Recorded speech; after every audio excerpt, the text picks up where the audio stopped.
नमस्कार, स्वागत है आपका हमारे YouTube चैनल में। आपके साथ में दीक्षित त्रिपाठी।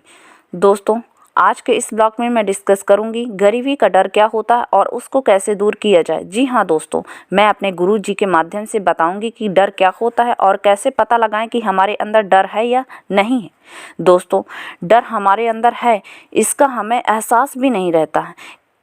जिस प्रकार से पानी में सेमलेस प्लांट यानी कि बेशरम का पौधा डालने से ग्रोथ करता है, ठीक उसी प्रकार अगर हमारे अंदर डर नाम का कीड़ा अगर बैठ जाता है तो उसी प्रकार से ग्रोथ करता है जब तक कि उसे जड़ से निकाला ना जाए।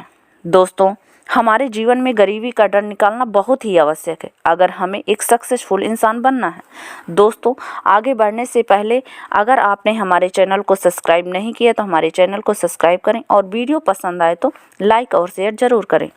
मुझे पूरी उम्मीद है कि गुरु जी यानी कि दुर्गेश त्रिपाठी जी की पॉजिटिव और एनर्जेटिक बातें सुनने के बाद आप में कुछ बदलाव जरूर आएगा, क्योंकि लाइफ का मतलब होता है प्रोग्रेस और ग्रोथ करना। दोस्तों, अब हम आपको अपने गुरु जी के माध्यम से उनकी ही जुबानी सुनवाएंगे कि गरीबी के डर के क्या लक्षण है और उसको कैसे दूर किया जाए। आइए दोस्तों, अब गुरु जी की जुबानी सुनते हैं। भय में वास्ति शत्रु, यानी भय से बड़ा कोई डर नहीं होता है। डर से डरावना और भय से भयानक इस दुनिया में कुछ भी नहीं होता है। आपकी और आपकी सक्सेस के बीच में सबसे बड़ी दीवार या सबसे बड़ी खाई अगर कुछ होती है तो वो होता है आपके दिमाग में छुपा हुआ डर। डर के बारे में कहा जाता है कि fear germinate and grow in your mind without their presence being observed, यानी डर हमारे सबकॉन्शियस माइंड पर पैदा होता है और लगातार ग्रो करता रहता है, जबकि इसके बारे में कई बार बहुत सारे लोगों को एहसास ही नहीं होता है, पता ही नहीं चलता है। सबसे बड़ी डर की बात यही है कि पता ही नहीं चलता है। अगर हम जाने कि हमारे दिमाग में कोई समस्या चल रही है तो हम उसका इलाज करें, अगर हम जाने कि हमारे बॉडी में कोई समस्या चल रही है तो हम उसका इलाज करें, लेकिन ऐसा डर जो हमारे दिमाग में पैदा तो हो रहा है, हमें नुकसान तो पहुंचा रहा है, लेकिन उसके बारे में हमें कोई जानकारी नहीं है, वो सबसे खतरनाक होता है। और आज मैं एक ऐसे ही डर के बारे में आपसे बात करने वाला हूं और वो डर है गरीबी का डर। तो आइए समझते हैं कि गरीबी का डर आखिर होता क्या है। गरीबी का डर एक ऐसी मानसिक अवस्था है जहां एक इंसान अक्सर गरीबी के बारे में सोचता है या फिर गरीबी से बचने के बारे में सोचता है। यानी गरीबी नाम का जो शब्द है वो एक इंसान के सोचने का आधार बन जाता है, क्योंकि हमारा सबकॉन्शियस माइंड डोमिनेंट थॉट के हिसाब से चलता है। कहते हैं positive and negative thoughts can not occupy your mind at the same time. Napoleon Hill ने एक बहुत बड़ी बात कही है कि आपके दिमाग में positive thought and negative thought एक साथ नहीं रह सकता। कोई ना कोई एक थॉट जो होगा वो डोमिनेंट होगा और हमारा दिमाग उसी के आधार पर काम करता है। तो जब हमारे दिमाग में गरीबी का डर अधिक होता है और अमीर बनने की चाहत कमजोर होती है तो हम अपनी जिंदगी में जाने अनजाने गरीबी को आकर्षित करते रहते हैं। तो ये तो हुआ गरीबी का डर। अब हम लोग आइए समझते हैं कि इसका लक्षण क्या है। कई बार लोग ये जान ही नहीं पाते कि मुझे गरीबी का डर है कि नहीं है, कैसे जाने, कैसे पता करें। कई बार लोगों को लगता है नहीं, हमारे अंदर ऐसी कोई बात है ही नहीं। इसलिए मैं इस वीडियो में आपसे लक्षण शेयर करने वाला हूं जो नेपोलियन हिल ने अपनी स्टडी में एक ऐसा टूल बनाया हमारे लिए जहां पर हम क्लियरली ये जान पाते हैं कि हमारे अंदर क्या कमियां हैं, हमारे ब्रेन के अंदर क्या कमियां हैं, अमीर लोग कैसा सोचते हैं, गरीब लोग कैसा सोचते हैं। तो अब आइए समझते हैं गरीबी के डर के लक्षण क्या हैं। इसमें पहला लक्षण है इनडिफरेंस, यानी उदासीनता।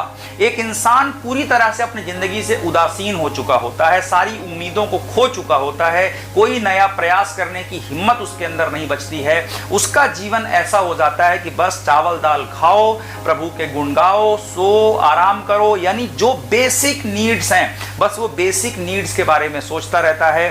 कभी लाइफ में प्रोग्रेसिव मोड में जिंदगी नहीं जीता है। अगर ऐसे व्यक्ति से कोई काम की शुरुआत करने को कहा जाए वो टालता है। अगर वो एक एवरेज जिंदगी से आगे बढ़ने की बात की जाए वो टालता है। कोई नया प्रयोग करने की बात की जाए वो टालता है। वो हर जिम्मेदारी को लेने से बचता है और किसी भी चीज में अपना वो उत्साह खो चुका होता है। जुनून तो इनको जून में भी नहीं आता, खुशी इनको आती ही नहीं है, एकदम न्यूट्रल रहेंगे, एकदम बॉडी लैंग्वेज भी ढीली ढाली रहेगी, कभी लाइफ में कोई एक्साइटमेंट, कोई जुनून नहीं आएगा, यानी इनकी लाइफ पूरी तरह से उदासीन हो चुकी होती है। जैसे चुंबक और लोहा जब आपस में एक दूसरे के पास आते हैं तो उनके अंदर एक एक्शन होता है, एक दूसरे को आकर्षित करते हैं, लेकिन अगर उनको उदासीन कर दिया जाए तो उनकी वो क्षमता खत्म हो जाती जहां एक दूसरे को आकर्षित करते हैं। उसी तरह से जो उदासीन आदमी होता है ना, वो अपनी क्षमता, अपना चार्म खो चुका होता है, अपना अट्रैक्टिवनेस खो चुका होता है, वो डल होता है, चाहे वो भले एज में यंग ही हो, लेकिन अगर वो उदासीन व्यक्ति है तो आपको उसकी बॉडी लैंग्वेज से दिख जाएगा।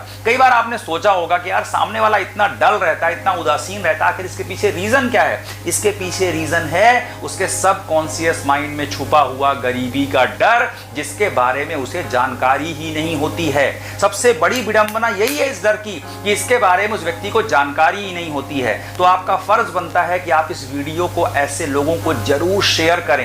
हमारी सोसाइटी में अवेयरनेस लानी है हमें और आपको मिलकर, और ये अवेयरनेस तभी आएगी जब एक इंसान अपने आत्म मूल्यांकन कर पाएगा, अपने दिमाग में छुपे हुए गरीबी के डर को समझ पाएगा, तभी वो अपनी उदासीनता खोने का प्रयास करेगा। और साथ ही साथ इसका समाधान समझते हैं कि अगर कोई व्यक्ति उदासीन हो चुका है तो वो कैसे अपने जिंदगी में नई एनर्जी को डाले। सबसे पहला काम वो ये करे कि वो कुछ ऐसे लोगों की संगति करे, ऐसे लोगों के साथ वक्त अधिक गुजारे जो प्रोग्रेसिव मेंटालिटी के हैं, जो लाइफ में लगातार प्रोग्रेस कर रहे हैं। उसी के साथ वो सेल्फ हेल्प बुक्स पढ़े, अच्छी किताबें पढ़े और इस तरह के वीडियोज को वॉच करे। जब वो ऐसा करेगा तभी उनके अंदर जो ये गरीबी के डर का बीज है वो पनपना बंद होगा और अमीर बनने के सपने के बीज को वहां स्थापित किया जाएगा, उसको जगह मिलेगी और वहां पर आगे बढ़ना स्टार्ट करेगा। गरीबी के डर का दूसरा लक्षण है इनडिसीजन, यानी असमंजस। ऐसे लोग अपने जीवन के छोटे से छोटे निर्णय भी लेने से बचते हैं। छोटे पे छोटा काम भी करना हो तो उनको 4 लोगों की सलाह की आवश्यकता पड़ती है। क्या पहनना चाहिए, क्या खाना चाहिए, अपने घर में किस तरह के निर्णय लेने चाहिए, हर एक चीज में वो असमंजस में रहते हैं। यहां तक कि अगर 4 लोग बैठे हैं और खाने का ऑर्डर करना है तो बहुत सारे लोग ऐसा सोचते हैं कि कोई एक ऑर्डर कर दे और जो भी वो मंगा ले वही हम खा लें, यानी अपनी पसंद का खाना मंगाने का निर्णय भी वो लेने से बचते हैं। और कई बार लोगों को आश्चर्य लगता है कि लोग ऐसा क्यों करते हैं। वो इसलिए करते हैं कि उनके दिमाग में एक ऐसा पैरासाइट, एक ऐसा वायरस है जो उन्हें इस तरह से जीने को मजबूर करता है। उन्हें लगता है कि वो डिजर्व ही नहीं करते कि वो अपनी पसंद से निर्णय लें। उन्हें लगता है वो डिजर्व ही नहीं करते कि कभी वो अपने मन की छुपी हुई कोई बात कहें। घर में रहते हैं 10 लोग, लेकिन वहां पे ज्यादातर लोग साइलेंट मोड में रहते हैं, अपना निर्णय कभी खुद नहीं बताते कि मुझे मेरी जिंदगी में क्या चाहिए, मुझे कैसे जीना है, मुझे क्या खाना है, मुझे क्या नहीं खाना है। एक एक चीज का निर्णय वो दूसरों पर छोड़ दिया करते हैं। उसकी वजह यही होती है, यही जो वायरस उनके दिमाग में होता है। डियर फ्रेंड, जब एक इंसान निर्णय लेना शुरू करता है तो उसका स्वाभिमान बढ़ता है, उसको अपने अंदर अच्छी फीलिंग्स आती हैं और तब वो अपने लाइफ में कोई भी काम करता है तो उसको जुनून के साथ करता है, उसको प्रगतिशील भावना से करता है, उसको आगे बढ़ने की उम्मीद के साथ करता है। लेकिन जब कोई इंसान होपलेस हो जाता है, जब उसके दिमाग में डर हावी हो जाता है, तब अपना छोटे छोटे निर्णय लेना भी वो अवॉइड करता है। मैं मेरी बेटियों को हमेशा ये एप्रिसिएट करता हूँ, हमेशा उन्हें हिम्मत देता हूँ, हमेशा उन्हें मौके देता हूँ कि वो अपने निर्णय खुद से लेना स्टार्ट करें। छोटी हैं उम्र में, लेकिन उसके बावजूद मैं कई बार बोलता हूँ कि जाओ अपनी पसंद से कपड़ा खरीदो। किसी मॉल में जाता हूँ, बाहर गाड़ी खड़ी कर देता हूँ, खड़ा हो जाता हूँ और उनको पैसे देकर भेजता हूँ कि जाओ अपनी चॉइस से खरीदो कि तुम्हें क्या खाना है, तुम्हें क्या पहनना है। एक पिता होने के नाते मैं उन्हें गाइड करता हूँ, उन्हें बताता हूँ क्या सही है क्या गलत है, लेकिन उनको उनका निर्णय मैं खुद लेने देता हूँ। मैं आपसे भी ये कहना चाहूँगा कि अपने बच्चों को निर्णय लेने की आज़ादी दीजिए, उन्हें आप गाइड करिए, उन्हें सही वैल्यूज सिखाइए, उन्हें सही संस्कार दीजिए, लेकिन छोटे छोटे निर्णय लेने की छूट दीजिए। वो कौन सा बिस्किट खरीद रहे हैं, कौन सा चॉकलेट खरीद रहे हैं, किस तरह के कपड़े वो खरीद रहे हैं, उन्हें वॉच करिए, आप उन्हें गाइड करिए, बट उन्हें निर्णय लेने दीजिए। आप खुद याद करिए अपने बचपन की और वहां पे सोचिए कि आप किस तरह से ट्रीट किया गया था। नॉर्मली जो पेरेंट्स होते हैं वो अपने बच्चों को दिन भर डांटते हैं, उन्हें ये बोलते हैं तुम ये नहीं कर सकते, तुम ऐसे नहीं हो, तुम किसी किसी काबिल नहीं हो, तुम किसी काम के नहीं हो, इन बातों को इतनी बार बोल देते हैं कि उनके मन में वो डर और बढ़ जाता है। याद करिए अपने बचपन को, शुरुआत के 7 साल जो होते हैं ना, वो फॉर्मेटिव ईयर्स होते हैं। यानी उन 7 सालों में जिस तरह की विचारधारा हमारी बन जाती है, उस विचारधारा को जिंदगी भर निकाला नहीं जा सकता। वो किसी ना किसी तरह से हमारे दिमाग में असर बना के रखती है।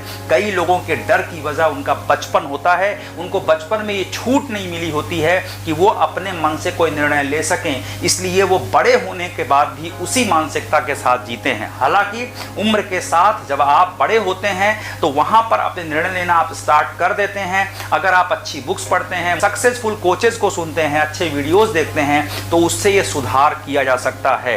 तो इसलिए अगर आपके अंदर ऐसी कोई भावना है तो सबसे पहले अपना निर्णय खुद लेना स्टार्ट करें। छोटे छोटे परिवर्तन करें अपने जीवन में जो आप करना चाहते हैं, और इसके अलावा अच्छे लोगों की संगति करें जो प्रोग्रेस करते हैं और जो आपकी सोच की, आपकी विचारधारा की भी कद्र करते हैं। ऐसे लोगों का भी साथ करें जिससे ये डर दूर हो। गरीबी के डर का अगला लक्षण है डाउट्स एंड वरी। शंका और चिंता ऐसे लोगों की जिंदगी का अभिन्न अंग बन जाते हैं। दूसरों की सफलता पर शंका करते हैं और अपनी असफलता की चिंता करते हैं। दूसरों की सफलता पर शंका करते हैं और अपनी असफलता की चिंता करते हैं। यानी अगर किसी और व्यक्ति की सफलता को देखेंगे तो वहां पे बोलेंगे, अरे मैं उसको जानता हूं, किस्मत से सफलता मिल गई उसको, कोई काबिलियत उसके अंदर नहीं है, उसके पिताजी ने ऐसा कर दिया, उसके माताजी ने ऐसा कर दिया, उसके दोस्तों ने ऐसा कर दिया, भगवान ने आकाशवाणी करके उसको अमीर बना दिया। लेकिन उसको कभी एप्रिसिएट नहीं करेंगे, कभी किसी की सफलता का जश्न नहीं मनाएंगे, कभी उसकी सफलता से कुछ सीखेंगे नहीं। लगातार उससे ज्वेलरी फील करते रहेंगे, लगातार जलन की भावना से घिरे हुए रहेंगे। यानी दूसरे की सफलता को हमेशा वो शक की नजर से देखते हैं। ये एक बहुत बड़ी विडंबना है, क्योंकि उन्हें इस बात का एहसास ही नहीं होता कि वो ऐसा क्यों कर रहे हैं। वो कर रहे हैं अपने दिमाग में छुपे हुए गरीबी के डर के बीज की वजह से, जो वहां अनजाने में पनप रहा है, उन्हें पता भी नहीं है, और वो लगातार सक्सेसफुल लोगों से जलन महसूस करते रहते हैं। तो दूसरों की सफलता पर लगातार शंका करने वाले लोग गरीबी के डर से पीड़ित होते हैं और अपनी असफलता की चिंता करते रहेंगे। दिन भर चिंता करेंगे, अरे मैं इसलिए नहीं कर पाया बिकॉज मेरे पापा ने ये नहीं किया, अरे मैं इसलिए नहीं कर पाया बिकॉज मेरे दोस्तों ने ऐसा कर दिया, अरे मैं इसलिए ऐसा नहीं कर पाया बिकॉज मेरे हालात ठीक नहीं थे। अपनी असफलता की कहानियां सुनाकर दूसरों से सहानुभूति लेने में उन्हें बड़ा आनंद आता है, बड़ा मजा आता है, और कहीं ना कहीं वो लोग ये साबित करते रहते हैं कि अगर हम सक्सेसफुल नहीं हुए तो हम उसके लिए रिस्पॉन्सिबल नहीं हैं। लेकिन दुनिया से झूठ बोलते बोलते वो चिंता और स्ट्रेस में कब घिर जाते हैं, कब वो डिप्रेशन का शिकार होने लगते हैं। ऐसे लोगों को रात को नींद आना बंद हो जाती है। कि दूसरों पे झूठ बोल सकते हैं लेकिन आदमी खुद से झूठ नहीं बोल सकता। ऐसे लोगों को पता होता है कि हम जो दूसरों से ये बहाने दे रहे हैं, ये बहाने देकर उनको तो सुकून दे सकते हैं, अपने मन को थोड़ी देर का सुकून तो दे सकते हैं, लेकिन सच्चाई कुछ और है। और जब वो सच्चाई का सामना वो करते हैं तो वो अकेलेपन का शिकार होते हैं, उनको स्ट्रेस होता है, उनको रात को नींद आना बंद हो जाती है, उनकी बॉडी का जो पोस्चर है वो डाउन सा रहने लगता है और वो ओवर कॉन्शियस हो जाते हैं अपने आप को लेकर। पब्लिक मीटिंग में जाने से बचने लगते हैं, लोगों से मिलने से बचने लगते हैं, क्योंकि उनको लगता है कहीं कोई कुछ सवाल पूछ देगा तो हम उसका उत्तर क्या देंगे, और वो लगातार चिंता से घिरे रहते हैं, रात को भी नहीं सोते। एक बार एक आदमी ने कुत्ता पाला, और इसलिए पाला कि रात को अगर कोई आएगा तो ये भौंकेगा। एक दिन रात में चोर घुसे, थोड़ी सी आवाज आई, आदमी देखता रहा कुत्ता भौंकता है कि नहीं। कुत्ता नहीं भौंका, कुत्ता मस्त सो रहा था। आदमी वहां पर गया और उसने कुत्ते को डांटा कि देखो वहां पे हलचल हो रही है, कोई चोर है और तुम भौंक नहीं रहे हो। कुत्ता जगा और कुत्ते ने मालिक से कहा कि मैं आज तक जिनके घरों में रहा वहां मालिक सोया करते थे तो मैं जागा करता था, आज मैंने पहली बार ऐसा देखा इस घर में कि यहाँ पे हमारा मालिक ही रात भर जगता है। तो उसने कहा मैंने सोचा मैं खुद चैन की नींद सो लेता हूँ। वाकई में इस बात को गहराई से सोचिएगा, ऐसी हालत आज बहुत सारे लोगों की है जो रात रात भर जागते हैं बिना वजह के, और उसका कारण होता है उनके अंदर गरीबी का डर। गरीबी का डर मतलब सिर्फ ये नहीं है कि वो पैसे वाले हैं, पैसे वाले होने के बाद में भी ये गरीबी का डर उनके अंदर होता है। अगर वो अपनी क्षमताओं से न्याय नहीं कर रहे, अगर वो लगातार प्रोग्रेस नहीं कर रहे, तो ये डर किसी के लिए भी बड़ी बाधा बन सकता है। अब आइए समझते हैं इसका उपाय क्या है। इसका उपाय है अपनी लाइफ में जो भी परिस्थितियां हैं उसकी 100% गारंटी के साथ जिम्मेदारी लेना। यानी पूरी तरह से ये मानना कि भाई हमारी जो भी आज परिस्थिति है उसका अगर कोई रिस्पॉन्सिबल है तो मैं हूं, और दूसरा अगर कोई व्यक्ति सक्सेसफुल हुआ है तो उसको उसका पूरा क्रेडिट देना। ये कहना कि अगर वो सक्सेसफुल हुआ है तो निश्चित रूप से उसके अंदर कोई काबिलियत है और उससे हमें शिक्षा लेनी चाहिए। इसके अलावा अपनी लाइफ को प्रोग्रेसिव मोड पर जीना स्टार्ट करना, यानी ये डिसाइड कर लेना कि पिछले साल से मेरा ये साल बेहतर होगा, इस साल से मेरा अगला साल बेहतर होगा।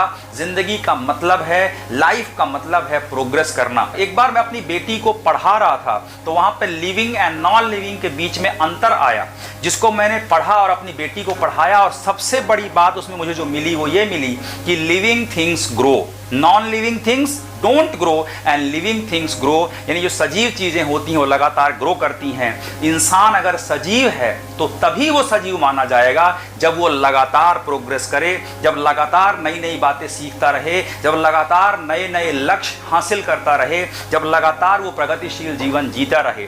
जिस दिन प्रगति होना बंद हो गई उस दिन उसके में और किसी निर्जीव व्यक्ति में अंतर नहीं रह जाता है। डियर फ्रेंड्स, इस बात को गहराई से समझिएगा कि हम अपनी लाइफ में खुश तभी हो सकते हैं जब हम प्रोग्रेसिव जीवन जिएं, यानी कि हमारे बीते हुए कल से आने वाले कल को बेहतर बनाने का संकल्प लेकर काम करें। और ये तभी होगा जब इस गरीबी के डर को अपने दिमाग से हम खत्म करके अमीर बनने की चाहत को प्रबल बनाएंगे और लगातार प्रोग्रेस के साथ जीवन जीते रहेंगे। और ये तभी संभव है जब ये डर को हम दूर करेंगे। आपको ये पॉइंट कैसे लग रहे हैं ये कमेंट करते जाइएगा, और अगर आप ऐसे लोगों को जानते हैं जो इस तरह के लक्षणों से घिरे हुए हैं उनको इस वीडियो को शेयर करते जाइएगा, जिससे हम एक अवेयरनेस लाएं समाज में, जिससे ऐसे लोगों की मदद मिल सके, उन्हें ये बात समझने में आसानी हो कि हमारे अंदर किस तरह की प्रॉब्लम्स चल रही हैं। गरीबी के डर का अगला लक्षण है प्रोक्रेस्टिनेशन, यानी काम को इतना टालना कि टाल टाल के भी आदमी थक जाए।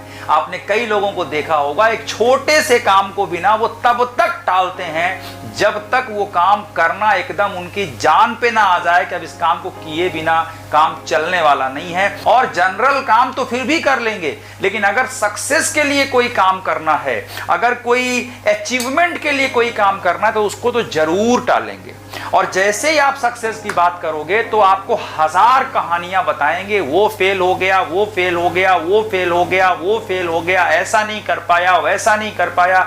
इतने बहाने बताएंगे जिससे वो काम ना करना पड़े। न जाने ऐसे लोग असफल लोगों से सीख लेते हैं कि फेल हो गए तो हम भी हो जाएंगे, पर दुर्भाग्य ये है कि सफल लोगों से नहीं सीखते कि अगर ये लोग सफल हुए तो हम भी हो जाएंगे। बहुत बड़ा दुर्भाग्य है ऐसे लोगों का। लेकिन एक और चीज विडंबना है कि उन्हें इस बात का एहसास ही नहीं होता है कि ये वो करते क्यों हैं। आप खुद सोचिए कि कोई इंसान ऐसा क्यों करेगा। वो इसलिए ऐसा करते हैं क्योंकि उनके अंदर सबकॉन्शियस लेवल पर वो जो गरीबी का डर है ना वो घुसा हुआ होता है। बहुत खतरनाक है, गरीबी से भी खतरनाक है ये गरीबी का डर।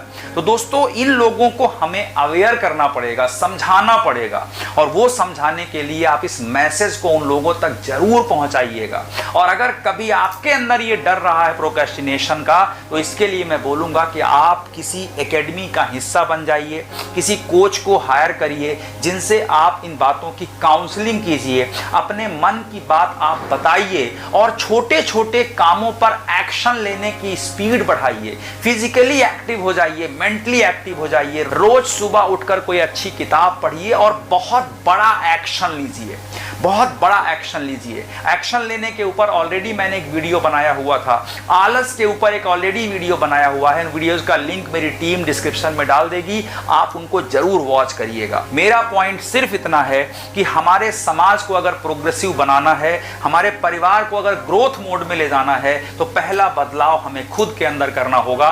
मुझे आप ये वादा करिए कि आप जो ये गरीबी के डर का वायरस है अपने दिमाग से आज से खत्म कर देंगे। कमेंट करिए ये वीडियो देखकर आपको कैसा लगा, कौन सा लक्षण से आप ज्यादा कनेक्ट हो पाए, किस लक्षण को आप समझ पाए और आपकी लर्निंग्स क्या है इस वीडियो से। कि मेरा प्रयास हमेशा यही रहता है कि मैं ऐसे मुद्दों को टच करूं जिन मुद्दों को अभी तक डिस्कस नहीं किया गया है, और उम्मीद करता हूं आपको इन वीडियो से फायदा होता होगा और हमारा और आपका साथ जिस तरह से आगे बढ़ रहा है ये लगातार इसी तरह से आगे बढ़ता रहेगा।